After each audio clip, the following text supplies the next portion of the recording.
Bonjour à tous les amis, on y est, la vidéo que tout le monde attend, la vidéo pronostic de ce France-Belgique.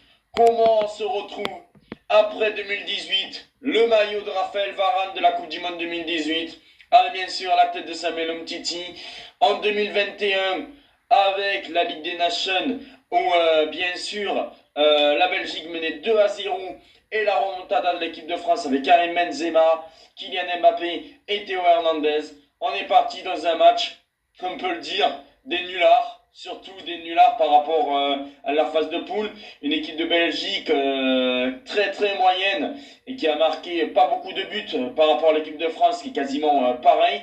On va dire l'équipe que j'aimerais voir titulaire côté français.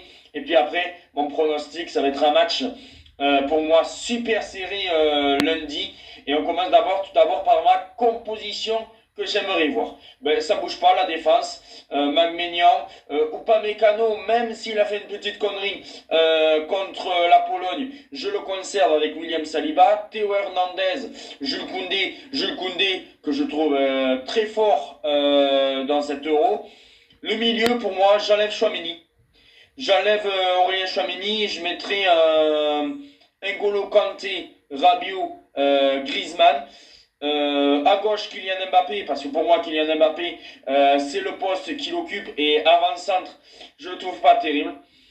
Et puis c'est là où je ferai deux changements. Je mettrai Olivier Giroud, parce qu'on ne sait jamais avec les centres de Théo Hernandez, Kylian Mbappé, Antoine Griezmann. Je pense qu'il faudrait quelqu'un qui soit grand et qui puisse marquer pourquoi pas un but de la tête ou essayer de provoquer. Et bon, on sait qu'Olivier Giroud ne pourra pas jouer tout le match, mais au moins Olivier Giroud titulaire et tu le sors vers la 60e minute et tu fais rentrer un Marcus Thuram ou un Kolo Muani ou n'importe qui. Tu fais passer Kylian Mbappé avant-centre.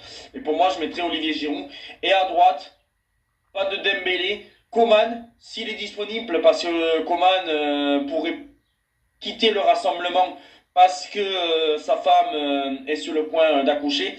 Mais bon, pour moi, je mettrai soit Barcola ou Ousmane Dembélé. Mais bon, Ousmane Dembélé, je le trouve pas terrible, alors je tenterai, pourquoi pas, Barcola à droite, Mbappé, Giroud. Et maintenant, on va partir sur mon pronostic. Je pense que ça va être un match très très compliqué. Je vois très peu de buts. Alors peut-être que je vais totalement me tromper et qu'on va assister à un match où là il y aura pas mal de buts, ça va se finir 3-2. Mais moi je partirai pas sur ce score-là et je dirais même 0-0 dans le temps réglementaire.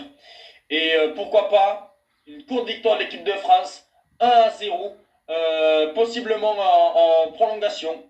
Voilà. Je pense que quand même l'équipe de France est un petit peu supérieure à la Belgique, même s'il ne faut pas les sous-estimer, les amis belges, parce qu'ils vont avoir la rage des deux dernières fois où ils se sont inclinés face à la France. Mais franchement, je partirai quand même sur une courte victoire 1-0 après prolongation de l'équipe de France. Et si j'ai un buteur à dire, est-ce que je tenterai pas une dinguerie? Je tenterai pourquoi pas William Saliba d'une tête en prolongation.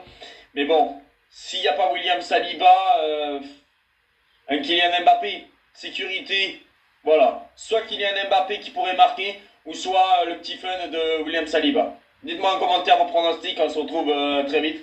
Et faites-nous rêver les Bleus. Faites-nous rêver.